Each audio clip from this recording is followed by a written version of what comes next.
তুমি যত প্র্যাকটিস করবে ততই তুমি তোমার ভুলগুলিকে খুঁজে পাবে। আর যদি ভুলগুলিকে সংশোধন করে নিতে পারো তাহলে তোমার সবচেয়ে ভালো রেজাল্ট হবে। তাই দরকার প্রচুর প্রচুর প্র্যাকটিস।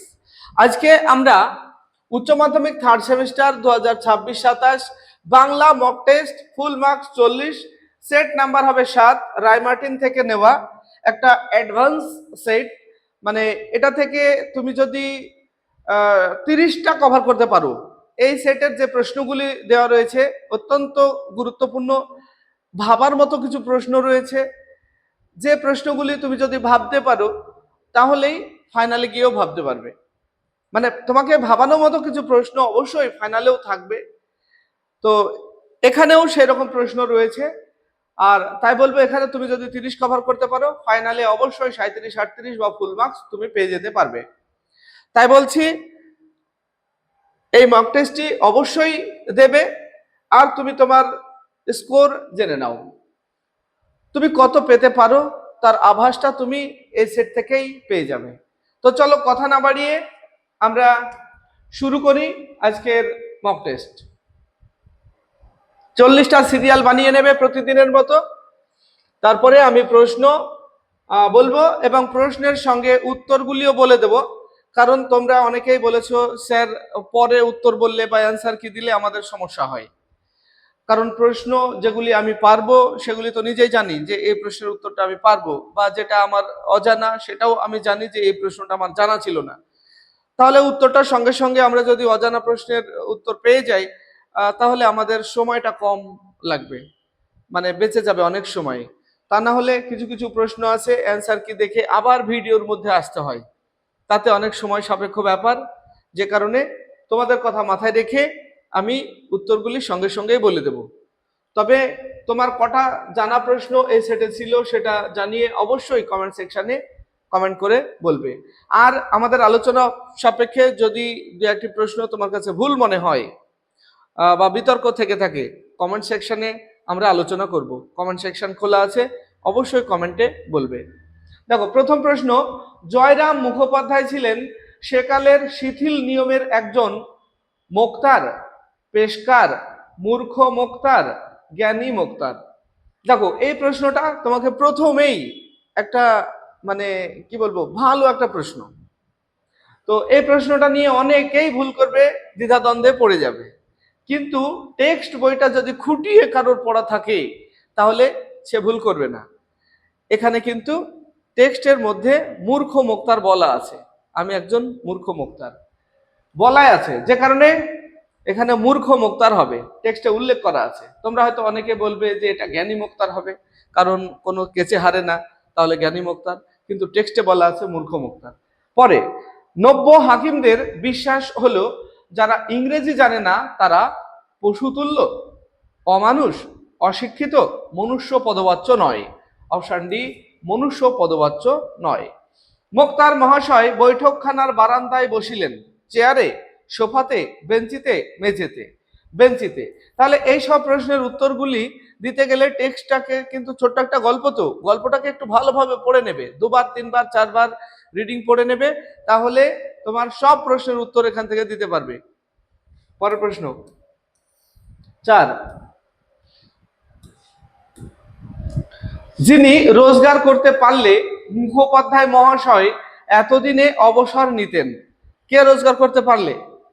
বড় বধূ, বড় নাতনি, বড় ছেলে, ছোট ছেলে, বড় ছেলে। পরের প্রশ্ন, সমস্ত ধর্ম কোথায় থাকে বলে ধর্ম কবিতায় কবি বলেছেন? একই দেশে, একই বিশ্বে, একই পৃথিবীতে, একই গ্রহে। অপশন ডি, একই গ্রহে। পরের প্রশ্ন, যেন সে ধর্মই নয় যে তোমাকে শিখিয়েছে ধ্বংসের কথা, দখলের কথা, উন্মাদনা, মানবিকতা। অপশন বি, দখলের কথা। দিগ্বিজয়ের রূপকথা কবিতাটি কবে প্রকাশিত হয়েছিল? 1973 সালে, 1974 সালে, 1976 সালে, 1978 সালে। অপশন এ, 1973 সালে। পরের প্রশ্ন, দিগ্বিজয় রূপকথা কবিতার কথকের হৃদয়ে রয়েছে ঘৃণা, দুরভিসন্ধি, কার্পণ্য, ভালোবাসা। অপশন ডি ভালোবাসা। পরের প্রশ্ন 9 নম্বর, স্বামী বিবেকানন্দের মতে কোন ভাষায় পাণ্ডিত্য প্রদর্শন ও শিল্প নৈপুণ্য প্রকাশ করা যায়? সংস্কৃত ভাষায়, চলিত ভাষায়, গুরুচণ্ডালী ভাষায়, আরবি ফার্সি ভাষায়? চলিত ভাষায়। অপশন বি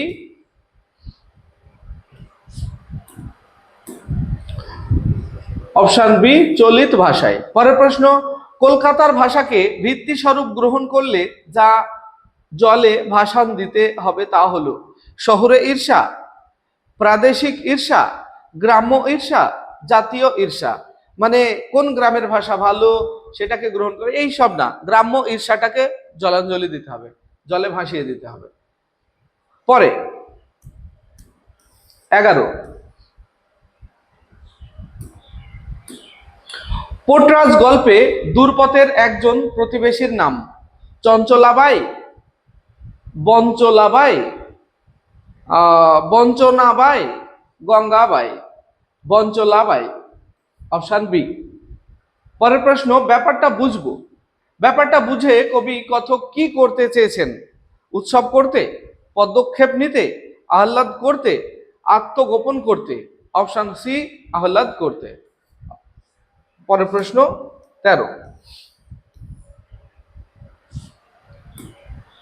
13 নম্বর প্রশ্ন, যাদের বাসা বানাতে আটকায়নি কোথায়?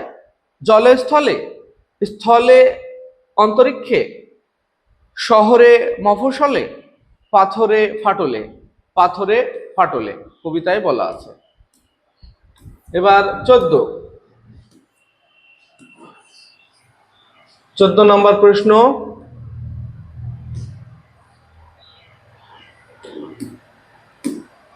ভাষা ব্যবহারের উপাদান নির্বাচন ও প্রতিস্থাপনের মধ্যে দিয়ে নিজস্ব বিন্যাসে স্পষ্ট ও প্রকট বাচন ক্রিয়াকে বলে লাং, পারল, ল্যাড, কোড বদল? এটার উত্তর হবে পারল, বি। পরে, ভাষা বিজ্ঞানের দিক থেকে আদর্শ যে 3টি স্তর আদর্শ অভিধানে থাকে তার মধ্যে সবচেয়ে গুরুত্বপূর্ণ স্তরটি হলো শব্দের গঠনগত স্তর, শব্দের অন্বয়গত স্তর, শব্দের রূপ, শব্দের বাগার্থগত স্তর। অপশন ডি শব্দের বাগার্থগত স্তর। 16, ধ্বনিতত্ত্বের 2টি গুরুত্বপূর্ণ ধারণা হলো ধ্বনিমূল ও পার্শ্বিক ধ্বনি, ধ্বনিমূল ও সহধ্বনি, ধ্বনিমূল ও বিভাজ্য ধ্বনি, ধ্বনিমূল ও নাসিক্য ধ্বনি? অপশন বি ধ্বনিমূল ও সহধ্বনি। পরে, ভাষা শরীরের সবচেয়ে নিম্নে অবস্থিত রূপ স্তর, শব্দ স্তর, ধ্বনি স্তর, অর্থের স্তর? অপশন সি ধ্বনি স্তর। পরের প্রশ্ন, একটি শব্দের অর্থ অপর শব্দের মধ্যে যখন অন্তর্ভুক্ত থাকে তাকে বলে বিপরীতার্থকতা, সমার্থকতা, ব্যাপকার্থকতা, শব্দার্থের রূপান্তর? অপশন সি ব্যাপকার্থকতা। পরে 19 নম্বর প্রশ্ন,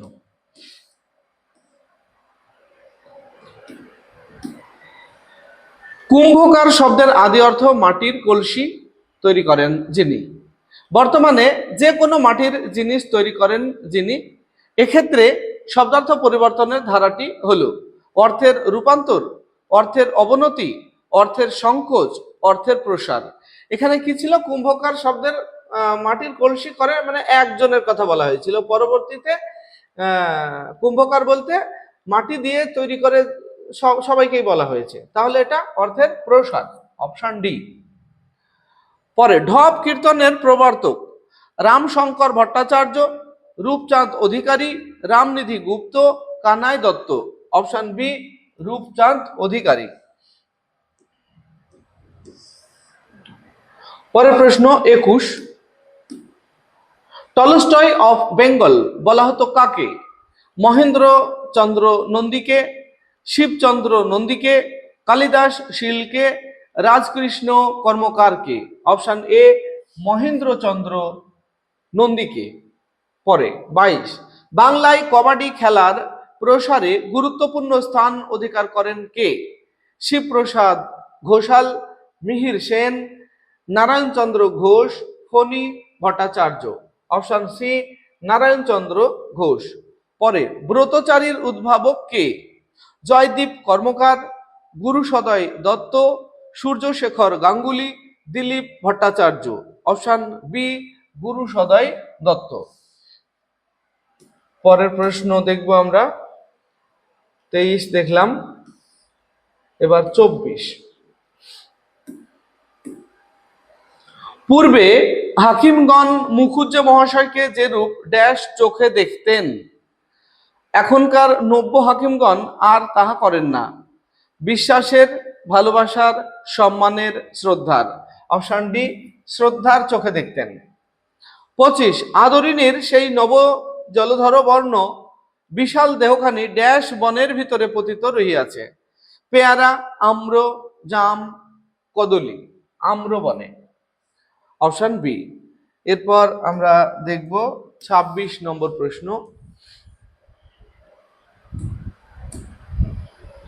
কবিতার জিত ড্যাশ এর ধর্ম। কবিতার জিত কবির, বাতাস, গার্সিয়া লোরকা, ভ্যান গগ।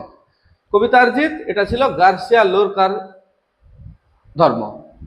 পরে কিছুই ছিল না, শুধু আশীর্বাদী দুটি সরঞ্জাম ছিল। বস্তু, সরঞ্জাম, কুল, তরবারি। অপশন বি সরঞ্জাম। ভাষা হচ্ছে উন্নতির ড্যাশ একমাত্র অবলম্বন, সঠিক বাহক, আকর্ষণীয় অবলম্বন, প্রধান উপায়, লক্ষণ।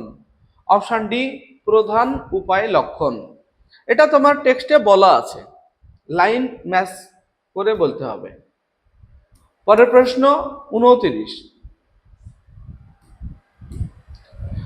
গান হচ্ছে কি কান্না হচ্ছে কি ঝগড়া হচ্ছে, তার কি ভাব কি উদ্দেশ্য তা ড্যাশ ঋষিও বুঝতে পারেন না। দুর্বাসা, বশিষ্ঠ, ভরত, যাজ্ঞবল্ক্য। ভরত, ভরত ঋষিও বুঝতে পারেন না, এটা টেক্সটে বলা আছে। পরে তোমারে এত ভক্তি করি তবু আমার ড্যাশ এমন কেন মা, ভাগ্যে, ঘরে, মাথায়, কপালে। কপালে এমন কেন মা, শূন্যস্থানের জায়গায় ডি হবে, কপালে। পরের প্রশ্ন, তুমি তোমার ওই ছোট্ট ড্যাশ আমার হাতে রাখো। দুটি হাত, হাত দুটি, হাতটি, হাতগুলি। অপশন এ দুটি হাত, দুটি হাত আমার হাতে রাখো। পরে 32, ভারতে অভিধান রচনার সূত্রপাত হয়েছিল ড্যাশ এর মাধ্যমে। প্রমুখন, নিরুক্ত, থিসরাস, বিচ্যুতি। এখানে অপশন বি নিরুক্ত। পরে যে ব্যঞ্জন ধ্বনির সমাবেশগুলি শব্দের আদিতে বা দলের আদিতে উচ্চারিত হতে পারে সেগুলিকে বলে সহধ্বনি, বিভাজ্য ধ্বনি, অবিভাজ্য ধ্বনি, যুক্ত ধ্বনি। অপশন ডি যুক্ত ধ্বনি। পরে 34, শব্দার্থের বিশাল জগৎকে সুশৃঙ্খল ভাবে বিন্যাস করার নির্দেশকে বলে প্রদর্শন, নিদর্শন, থিসরাস, অভিধান। Option C thesaurus. 35, রসায়নাচার্য Chunilal Basu school of tropical মেডিসিনে ড্যাশ রোগ নিয়ে গবেষণা করে আন্তর্জাতিক স্বীকৃতি পেয়েছেন। কালাজ্বর, বহুমূত্র, ম্যালেরিয়া, ডায়রিয়া। অপশন বি বহুমূত্র। পরের প্রশ্ন সি 36, দেখো স্তম্ভ রয়েছে, বাঁদিকে রয়েছে ধ্বনির পরিবর্তনের কারণ অনুসন্ধান করো, মনোসংযোগ বিশেষ গুরুত্ব পায়, বানান সংস্কার নিয়ে আলোচিত হয়, অখণ্ড ভাষাবিজ্ঞান হলো। ডান দিকে সমাজ ভাষাবিজ্ঞান, বর্ণনামূলক ভাষাবিজ্ঞান, ঐতিহাসিক ভাষাবিজ্ঞান, স্নায়ু ভাষাবিজ্ঞান। এটা যদি ম্যাচ করা যায় তাহলে একের সঙ্গে সি এর ম্যাচ আসবে, একের সঙ্গে সি এর ম্যাচ। তাহলে হলো ধ্বনির পরিবর্তনের কারণ অনুসন্ধান করে ঐতিহাসিক ভাষাবিজ্ঞান। এরপর আমরা দেখব 2 এর সঙ্গে ডি এর ম্যাচ আসবে, 2 এর সঙ্গে যদি ডি এর ম্যাচ আসে, মনোসংযোগ বিশেষ গুরুত্ব পায় স্নায়ু ভাষাবিজ্ঞান। আর এবার 3 এর সঙ্গে এর আসবে, 3 এর সঙ্গে এ, অর্থাৎ বানান সংস্কার নিয়ে আলোচিত হয় সমাজ ভাষাবিজ্ঞানে। আর একটা পড়ে থাকলো ডি, ডিটা তাহলে বি এর সঙ্গে আসবে। অখণ্ড ভাষাবিজ্ঞান হলো বর্ণনামূলক ভাষাবিজ্ঞান। তো এর অপশানগুলি রয়েছে, আমরা এখানে দেখে নিলাম। 1 এর সঙ্গে ডি এর, আর 2 এর সঙ্গে 1 এর সঙ্গে সি এর, আর 2 এর সঙ্গে ডি এর।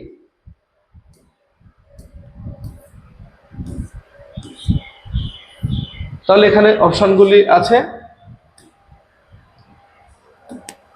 1 এর সঙ্গে সি এর, 2 এর সঙ্গে ডি এর, এটা সঠিক হবে। দেখো 1 এর সঙ্গে সি এটাতে আছে, কিন্তু এটাই ছিল না, এটা বাদ, এটা বাদ। 1 এর সঙ্গে সি এটাতেও নাই, এই দুটোতে আছে।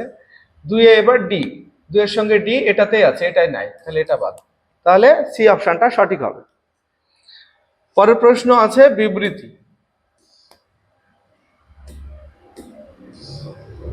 37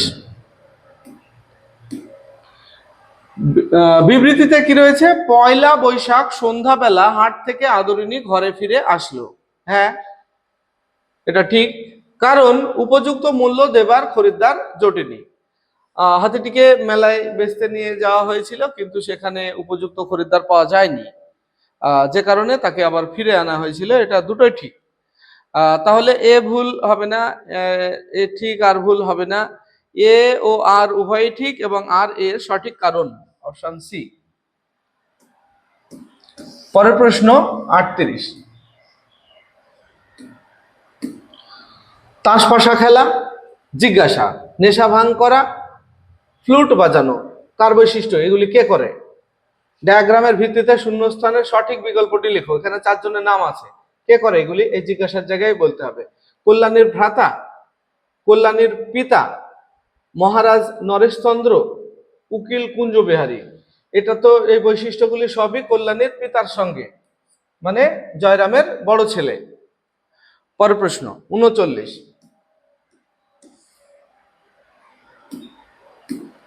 ক্রম অনুযায়ী বাক্যের পুনর্বিন্যাস করো। এত এত ধর্ম কিন্তু একই গ্রহে থাকে। 2, তবে কেন অন্য পথ ভাবাই তোমাকে? 3, আগুনের ধর্ম আজও ভস্যের চরিত।